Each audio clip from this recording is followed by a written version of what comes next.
Hey guys, over there's something. I can't make it out yet, but there's something. We should really start slowly going further and maybe sneak a little bit. Yeah, if that's what everyone wants to do, I'm happy to carry on leading us through the forest till we come across something. Am I the only one sneaking? Guys, they're big. It's fine, I'm fine. Okay, I see the ogre. Alright, well, I'm not happy about that. Do you think these are the beasts? It seems the strangers have let their concentration lapse. While debating how to proceed, and perhaps whether to proceed, they have sprung a trap, and are now being attacked by a large number of goblinoid creatures accompanied by a massive ogre. The creatures begin to charge forwards towards our heroes.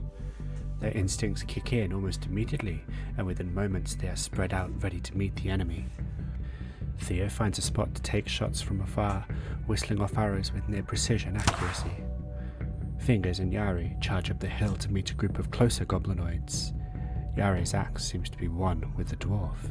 She swings it like it weighs nothing at all.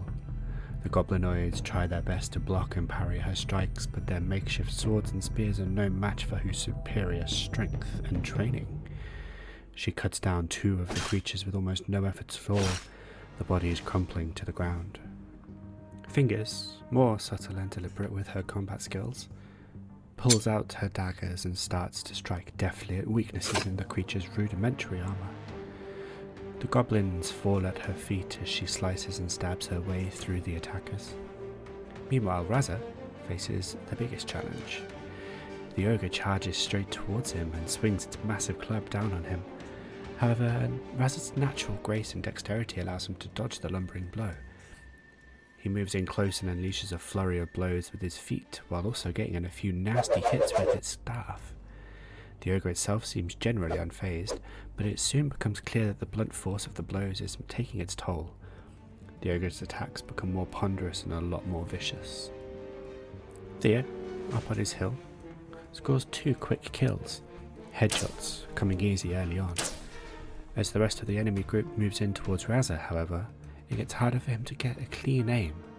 Instead, he goes for less risky hits to the limbs to try and immobilize the creatures. It's very effective. Within no time at all, Yari and Fingers rush to join Raza against the ogre and the remaining goblins. The fight at this point is a formality. The ogre is on his last legs and the goblins don't last long against the combined might of 4 strangers. With a thunderous crash, the battered, bruised and cut to shreds ogre's colossal body collapses to the ground, shaking the very earth beneath it. The air crackles with tension as the 4 valiant strangers, their hearts pounding in their chests, release a collective breath they had been holding for what felt like an eternity. Aside from a few cuts and bruises, they have managed to avoid any major injuries. Great. Do we think that was everyone? Do you think that was all? Yeah, I don't trust this silence.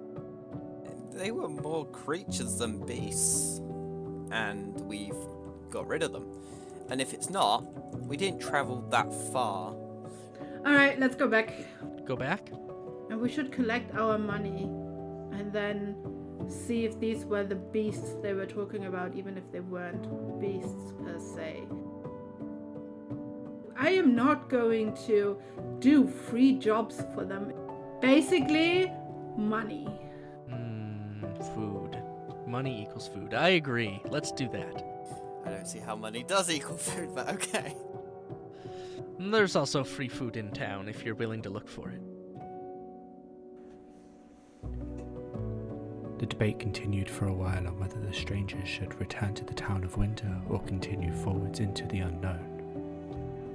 Let's go back, and if they tell us those are not the beasts, then we're going to collect our reward for this job and then do the other one.